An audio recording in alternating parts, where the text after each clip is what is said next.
is Steve Ahrens, and I was the first president of CPR. And the story that I have to tell, something I remember really vividly, took place in the early years, actually prior to CPR, when it was in the form of the Mental Patients Advocacy Project, which began in 1976 under a grant from the National Institute of Mental Health. So one Wednesday afternoon, Steve Schwartz and I believe Tom Kosh and a couple of other people, including Judge Albertus J. Morse, were walking through the locked wards at Northampton State Hospital to go to the hearing room where Judge Morse would be considering the cases of people who were under Chapter 123 up for the question of whether their commitment should be renewed for another year or not. And with us was a attendant from the hospital who would open the locked door in front of us, and then we would pass through into a locked ward, and then he would lock the door behind us, and we would go on to the next door. And after a couple of these, in which we saw nearly windowless rooms, patients in a Thorazine stupor, sitting listlessly on benches or blank chairs, we got to a point at which it was kind of a Kafkaesque journey. And at one point, Judge Morse just turned to us and he said, "Somebody should make a movie of this place and show it on television every week until they close it down." And that statement from Judge Morse stuck with me for many, many years before, in part because this was a time in which Brewster versus Dukakis was just a gleam in Steve Schwartz's eye. David Brewster. And where do you live, David? I live here, Allen Street. Elsie Street. Did you ever go to another city? Yeah. Where did you go? We usually Canada every year, and that's how the place we go around all Springfield. People everywhere, around everywhere. They take us. And we go better there, we go eat, and we go out for long drives, and they take us everywhere, and have us have lunch, and look at everything, then go back to the house again. Then we have people there. What did you do in Canada? Canada, we used to go out, we go out after that. After we go to Canada, we go out from my hotel, and we go to places like to the movies, and go to slot stores, and have our dinner there. And we'll search around, every clothes and everything for me to wear. And we're really supposed to get stuck there. Good evening. I'm Mary Lou Sutters, and I'm now Secretary of Health and Human Services for the Commonwealth of Massachusetts. But my history with the Center for Public Representation dates back a long time ago, and it really, my knowledge and understanding, appreciation, and respect for the center really dates back to the monumentous Northampton consent decree. As a young social work student, then a young social worker in the Department of Mental Health, the Brewster consent decree really fundamentally changed how the Department of Mental Health was to set the structure, the organization, and the supports for people with mental illness who really, the only public service available to them was a state hospital. When I think of the center, I think of the relentless pursuit of advocacy on behalf of people with disabilities around rights, dignity, and choice. Whether these are individuals with serious mental illnesses, people with developmental disabilities, individuals with acquired brain injuries, it really doesn't matter what the person's disability or challenge is, because the center only sees people with possibilities and opportunity. And on occasion, when state government doesn't or can't do the right thing, the center steps in with superb legal advocacy. Given my my roles and work with the center over the years, they have really shaped the landscape, our understanding, and have led to greater acceptance of people with disabilities throughout our communities.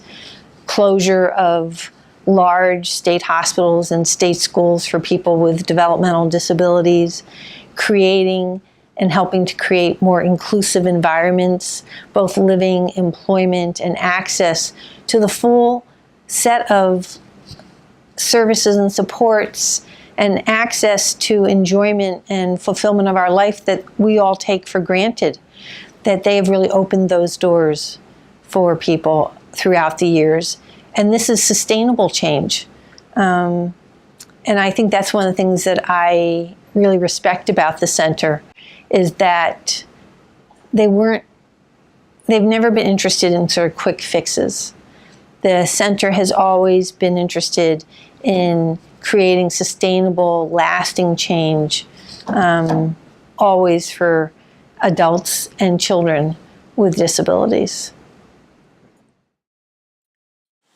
Loretta Rowland is the lead plaintiff in the center's landmark case on behalf of thousands of individuals with intellectual and developmental disabilities who were confined and segregated in nursing facilities across the Commonwealth. As a result of the lawsuit, more than 1,800 class members moved out of nursing facilities into homes in the community with appropriate supports. The lawsuit also established the right of class members who remained in nursing facilities to active treatment services to ensure they developed and maintained skills and did not regress. Ms. Rowland, who has advanced cerebral palsy, has described her years in a nursing facility as miserable. In 2002, 3 years after the lawsuit was filed, she moved out of the facility into a 4-room apartment in Northampton. She subsequently moved to her present home, a house in central Massachusetts that she shares with 3 housemates and staff. Now 74, she spends her days in the community, attending programs at the senior center and volunteering at the local animal rescue shelter. I'd like to talk about my role in working with the center and their assistance to all the people in 4 states. Because the bulk of my work, not all my work with the center, but the bulk of the work was in 4 states: in Massachusetts, in New Mexico, in Arizona, and in Florida. And each state was so unique into what their issues were, the problems, how we had to strategize to turn them around.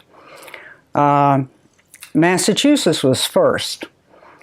I was so lucky that y'all started in 76. 76 is when I was brought to Massachusetts by Governor Dukakis to run services for the mentally retarded. But I was so glad the center came along. I mean, I would have been stuck with no advocacy, nobody supporting me, nobody I could work with and strategize with on the lawsuit end of bringing about the change needed in Massachusetts. Now, we were only able to, with the center's help, get 1 facility during my tenure closed. That was Belchertown. Since I left, the center has worked with the department and gotten all the rest of them. And what the state found was the best placements ended up being the individual placements. A person living with a family, becoming part of that family, becoming part of that community. So New Mexico is, I think, one of the greatest things that, I mean, with the center's work and working with me, I mean, as the monitor, I couldn't do the negotiations with the defendants. I couldn't make sure that the provisions that I monitored against were the right provisions. I needed the plaintiffs to negotiate that with the defendants, and that's where the center came in. And I think we've had so many sub-hearings and ways that the parties have had to work together that the plaintiffs have had to play the lead role in, whether it's Kathy on supported employment, or it's Stephen working with Peter to make sure that they've got the right provisions or the right strategy to continue to make the state turn around. But New Mexico is a huge success. So the strategy from Stephen's part to me was just unbelievable. If I hadn't had the backup of the center and Stephen, I wouldn't have been able to survive at all. Hi, congratulations everyone. Has it been that long? Wonderful to be able to send these greetings and remind us that in the time you've been doing your work, more than 100,000 people have left institutions. Northampton State Hospital is closed and a model for how to do that important work so well. And sheltered workshops are at the beginning of their end. Hi, I'm Leslie Walker. I'm the Executive Director at Prisoners Legal Services. And congratulations to CPR on their 40th anniversary. My office has worked with CPR for as long as I've been at PLS, Prisoners Legal Services, and for years before that time. On my watch, we have litigated an enormous case for us, a small office, entitled the Disability Law Center versus the Department of Correction, or DOC. It was a very, very, very difficult case. It took 5 years. At year 3, I believe, we had a almost signed settlement agreement, and the Department of Correction said they couldn't afford it.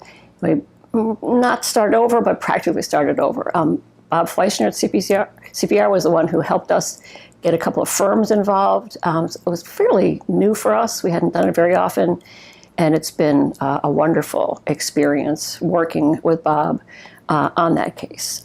And we've also worked with CPR on it's a Section 35 case, which is the commitment of women. Was the focus of this case. It's commitment of people with substance abuse and alcoholism for up to 90 days in a facility.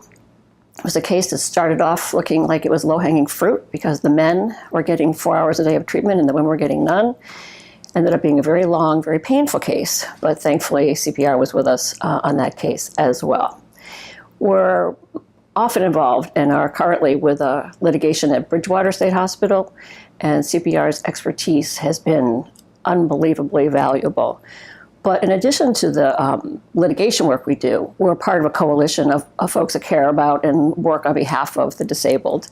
And CPR has been knowledgeable with a national presence and experience in several kinds of litigation that we haven't had. And the partnerships have been remarkably productive. The people themselves are delightful and brilliant and consistently right in their assessment of matters, but always willing to listen to other points of view. So thank you for asking me to do this, and happy birthday.